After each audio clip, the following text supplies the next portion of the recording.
विवेक तो काफी देर पहले आ गया था। लेकिन शीना नहीं आई। वह रास्ते में ही है क्योंकि भीड़ हो रही है। बाकी मेहमान भी थोड़ी देर में पहुंच जाएंगे। इन सब ने जो बातें कही उनमें क्रिया अलग अलग समय में हुई। बीते समय में आ गया था, नहीं आई। चल रहे समय में रास्ते में ही है, भीड़ हो रही है। आने वाले समय में पहुंच जाएंगे। अतः हम कह सकते हैं क्रिया के जिस रूप से उसके होने या करने के समय का ज्ञान होता है उसे काल कहते हैं।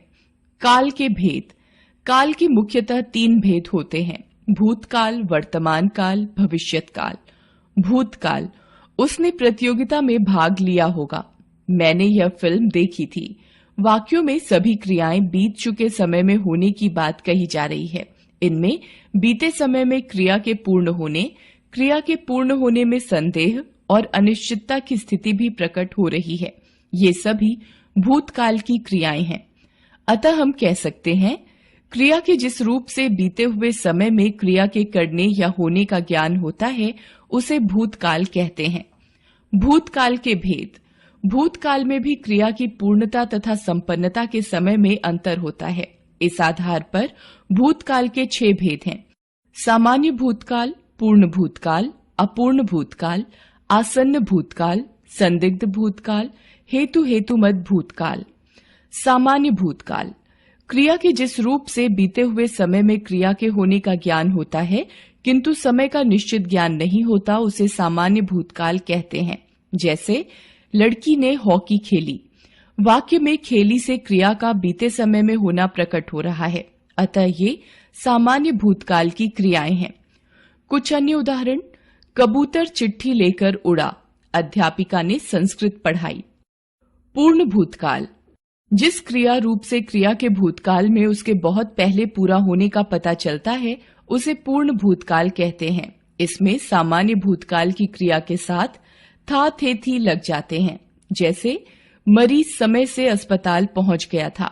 वाक्यों के क्रिया रूप से काम का काफी पहले संपन्न होना प्रकट हो रहा है, अतः यह पूर्ण भूतकाल की क्रिया है। कुछ अन्य उदाहरण: मेरी घड़ी बंद हो गई थी, खेल शुरू नहीं हुआ था।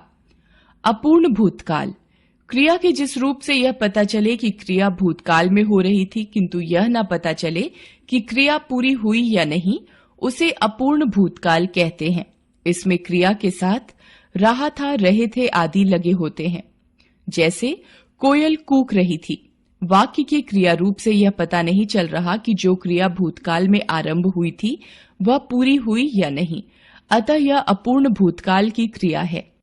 कुछ अन्य उदाहरण: बच्चे पतंग उड़ा रहे थे, चिड़िया चहचहा रही थीं। आसन्न भूतकाल, क्रिया के जिस रूप से यह पता चले कि बीते समय में शुरू हुआ कार्य अभी अभी समाप्त हुआ है उसे आसन्न भूतकाल कहते हैं।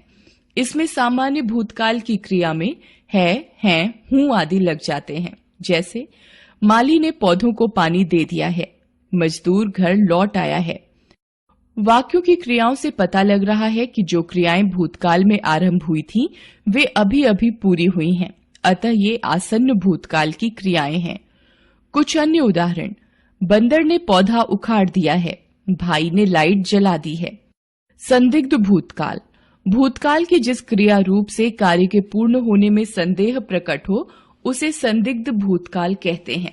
इन क्रियाओं के अंत में गया होगा, गए होंगे, चुका होगा, चुके होंगे आदि जुड़े होते हैं। जैसे ट्रेन जा चुकी होगी। वाक्य की क्रिया से काम के पूरा होने में संदेह प्रकट हो रहा है, अतः यह संदिग्ध भूतकाल की क्रिया है। कुछ अन्य उदाहरण: कथा समाप्त हो गई होगी, पुल बन चुका होगा। हेतु हेतुमत भूतकाल, क्रिया का वह रूप जिसमें भूतकाल में होने वाली क्रिया का होना किसी दूसरी क्रिया पर निर्भर हो उसे हेतु हेतुमत भूतकाल कहते हैं। इसमें एक क्रिया दूसरी क्रिया का कारण होती है। इन क्रियाओं के अंत में जाता, जाते, हो जाता, हो जाते, होती, होते आदि जुड़ा होता है। जैसे यदि चौराहे पर सिपाही न होता तो दुर्घटना हो जाती। वाक्य की क्रियाएं एक दूसरे पर निर्भर हैं, अतः ये हेतु हेतुमत भूतकाल की क्रियाएं हैं। इस काल के वाक्यों में 2 क्रियाएं होती हैं, पहली क्रिया पर दूसरी क्रिया निर्भर करती है।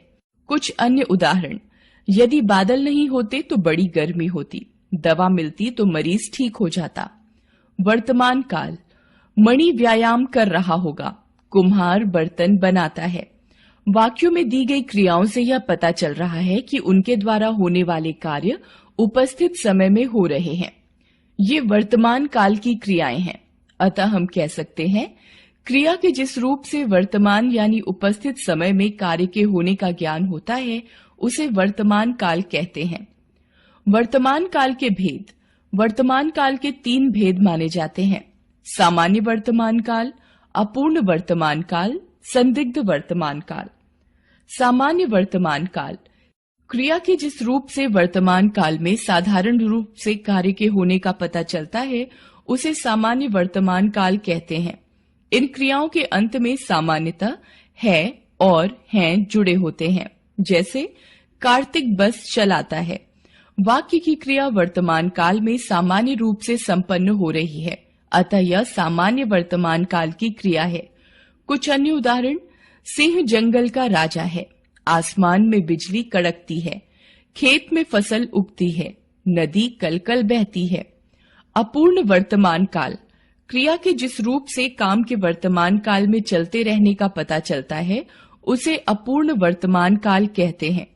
इस काल की क्रियाओं के अंत में रहा है, रहे हैं जुड़े होते हैं। जैसे आंधी चल रही है।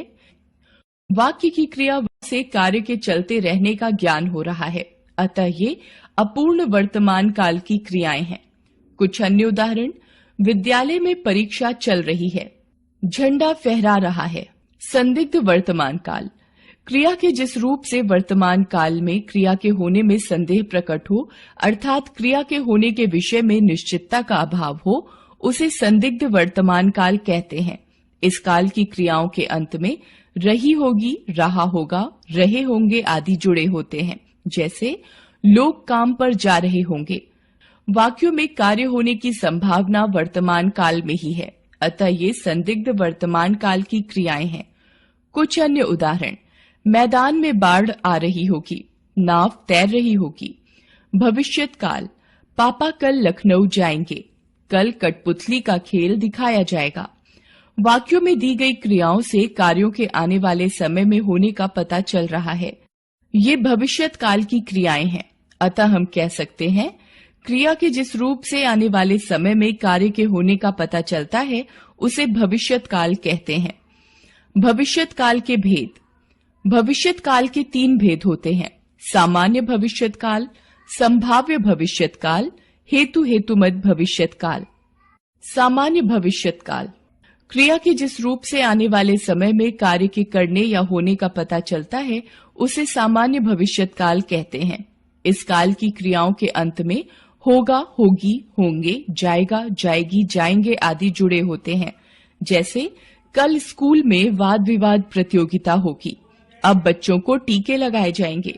वाक्यों की क्रियाएं भविष्य में सामान्य रूप से काम होने की सूचना दे रही हैं, अतः ये सामान्य भविष्यत काल की क्रियाएं हैं। कुछ अन्य उदाहरण: कल ऑफिस की छुट्टी होगी, मंदिर में भंडारा किया जाएगा।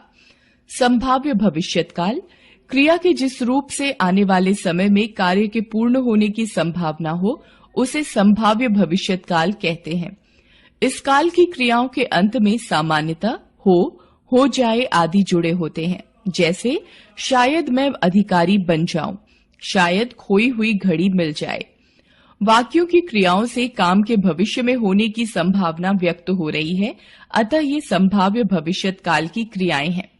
कुछ अन्य उदाहरण: शायद कल यहाँ की सफाई हो जाए, यह भी हो सकता है कि वह हार जाए। हेतु हेतुमत भविष्यत काल, क्रिया के जिस रूप से यह पता चले कि आने वाले समय में क्रिया किसी अन्य क्रिया के होने पर ही होगी, उसे हेतु हेतुमत भविष्यत काल कहते हैं। जैसे व्यायाम करोगे तो स्वस्थ रहोगे, यदि रोओगे तो चॉकलेट नहीं दिलाऊंगी। वाक्यों में दी गई क्रियाओं के रूप से यह पता चलता है कि भविष्य में होने वाली एक क्रिया दूसरी क्रिया पर निर्भर है, अतः ये हेतु हेतुमत भविष्यत काल की क्रियाएं हैं। कुछ अन्य उदाहरण: यह कलम टूट गई तो फिर नहीं मिलेगी। याद रखें, व्याकरण में काल का अर्थ होता है क्रिया के होने या करने का समय। काल के 3 भेद होते हैं, भूतकाल, वर्तमान काल और भविष्यत काल। भूतकाल के 6 भेद होते हैं, सामान्य, अपूर्ण, पूर्ण, आसन्न, संदिग्ध और हेतु हेतुमत भूतकाल। वर्तमान काल के 3 भेद होते हैं, सामान्य, अपूर्ण और संदिग्ध वर्तमान काल। भविष्यत काल के 3 भेद होते हैं, सामान्य, संभाव्य और हेतु हेतुमत भविष्यत काल।